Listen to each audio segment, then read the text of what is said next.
Hey guys, it's Alicia here. The other day I did a video on the dark times in my life and how I had struggled with the loss of my dad.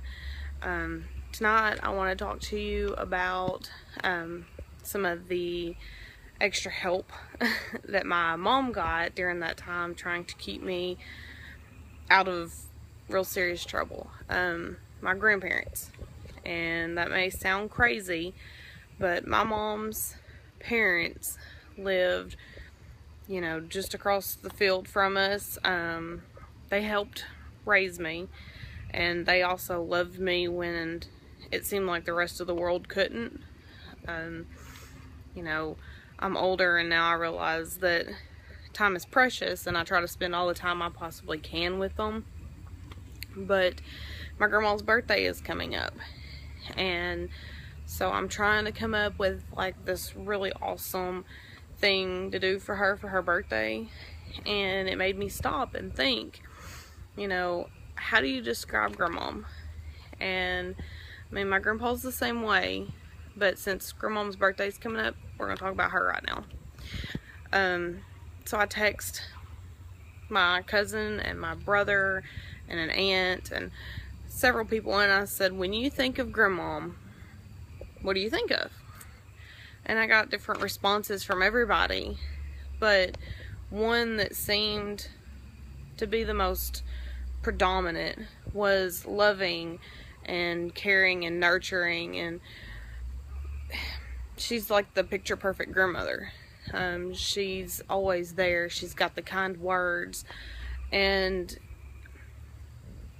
at the age I was when I lost my dad, I didn't realize how important that those words and that calm and that love really would do for me.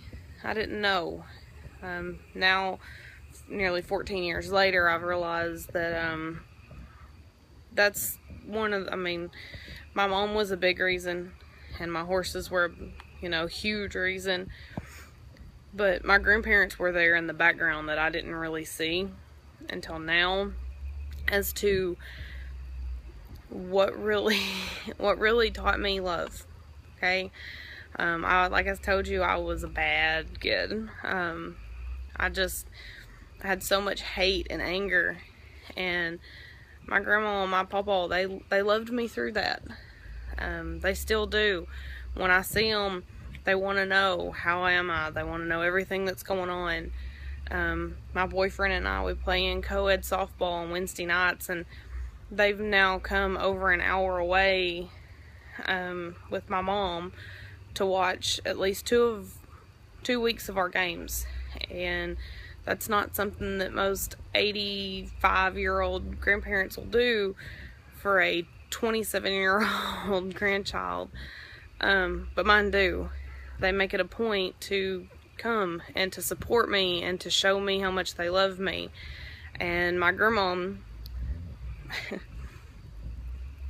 she, last week we went to the Terra Studios.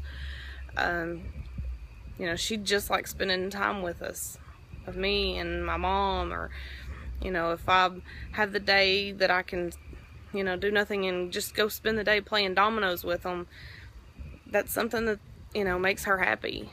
And now that I'm older and I realize that time is short, and you have to really live life, and you have to love being around those that you're around.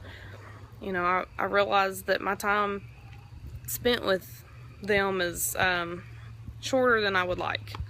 And so I want you to think about that.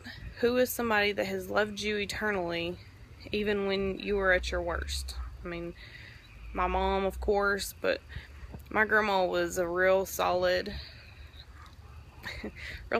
foundation for that. Like I said, my papa was too, but since her birthday's coming up, we're talking about her. And like I said, I asked a few people, and we're trying to describe what you think of when you think of Grandmom. So closer to her birthday, I will totally share whatever it is that I actually come up with using that. And until then, I hope you have a wonderful night, and I'll catch y'all later. See ya.